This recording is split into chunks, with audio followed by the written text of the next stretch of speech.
20,000चा aluminium conductor चोरीस अज्ञात चोरट्यांविरुद्ध Rajura police ठाण्यात तक्रार।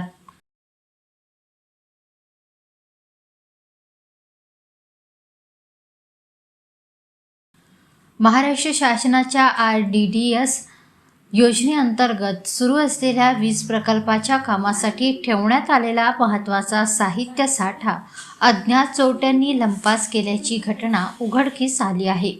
या प्रकरणी राजुरा पोलीस ठाण्यात तक्रार दाखल करण्यात आली असून पोलिसांनी तपास सुरू केला आहे। याबाबत मिळालेल्या माहितीनुसार हैदराबाद येथील विश्वनाथ प्रोजेक्ट्स लिमिटेड या कंपनीकडून महाराष्ट्र राज्य वीज वितरण कंपनीच्या चंद्रपूर विभागाअंतर्गत बल्लारपूर वाडा बेलोरा परिसरात RDSS योजनेचे काम सुरू आहे। या कामाची देखरेख करणारे कंपनीचे उपव्यवस्थापक बशीर युसुफ अहमद हे या प्रकल्पाशी संबंधित आहे।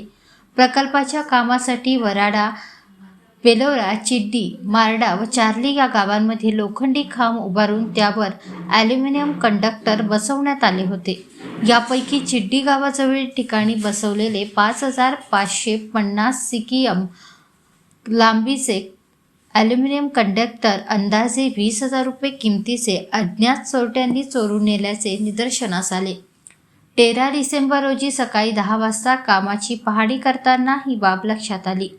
चौकशीअंती सदर चोरी 13 डिसेंबर रात्री 10 वाजेपासून तर 14 डिसेंबर सकाळी 7 वाजेच्या दरम्यान घडल्याचे स्पष्ट झाले। या घटनेमुळे शासकीय योजनेच्या कामात अडथळा निर्माण झाला असून संबंधित कंपनीचे आर्थिक नुकसान झाले आहे।